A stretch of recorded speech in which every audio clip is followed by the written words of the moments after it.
తిరిగిన ఈ 5 సంవత్సరాలు. కండిషన్ ఏం పెట్టినా, వరంగల్ ఎంపీ టికెట్ ఇస్తేనే బీజేపీలో చేరతానని పెట్టిన. మరి ఇచ్చారా? మాట తప్పారు. ప్లస్ నా పేరు కూడా లేకుండా లిస్టు పంపారు ఢిల్లీకి. అయినా పెద్ద మనసు చేసుకున్నారు.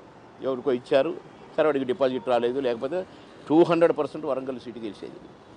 ఎందుకంటున్నానంటే నేను అక్కడ పుట్టాను వరంగల్లో. వరంగల్ అంతా తెలుసు. బాబుమోహన్ వరంగల్ జిల్లాలో పుట్టాడు, వాళ్ళ నాన్న టీచర్గా పనిచేశాడని. అదిగాక ఎర్రబెల్లి దయాకర్ రావుకు 7 నియోజకవర్గాల్లో నేను తిరుగుతున్నప్పుడు జనం డైరెక్ట్గా అడిగారు నన్ను, ప్రచార రథం మీద నేనుంటే, ఏమండే బాబుమోహన్ గారు, మనం ఓటు ఏమంటున్నావు, ఓకే బాగానే ఉంది, నువ్వే పోటీ చేయొచ్చు కదా అని అడిగారు. లేడీస్ కూడా అడిగారు నన్ను.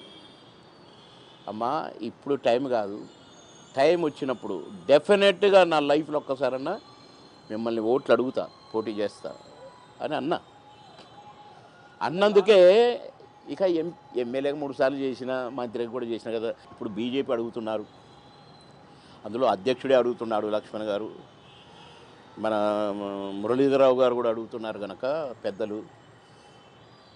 గవర్నమెంట్ కూడా ఉంది ఢిల్లీలో, ప్రధానమంత్రి గారు, బ్రహ్మాండమైన ప్రధానమంత్రి గారు ఉన్నారు అని కూడా జాయిన్ కాలేదు.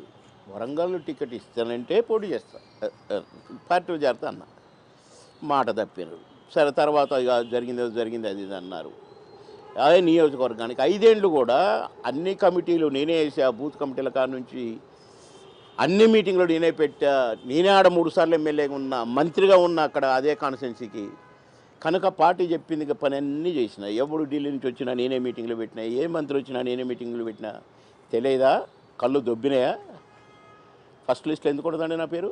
మీ కొడుకు ఉదయ్కి టికెట్ ఇవ్వడం వల్లే మీకు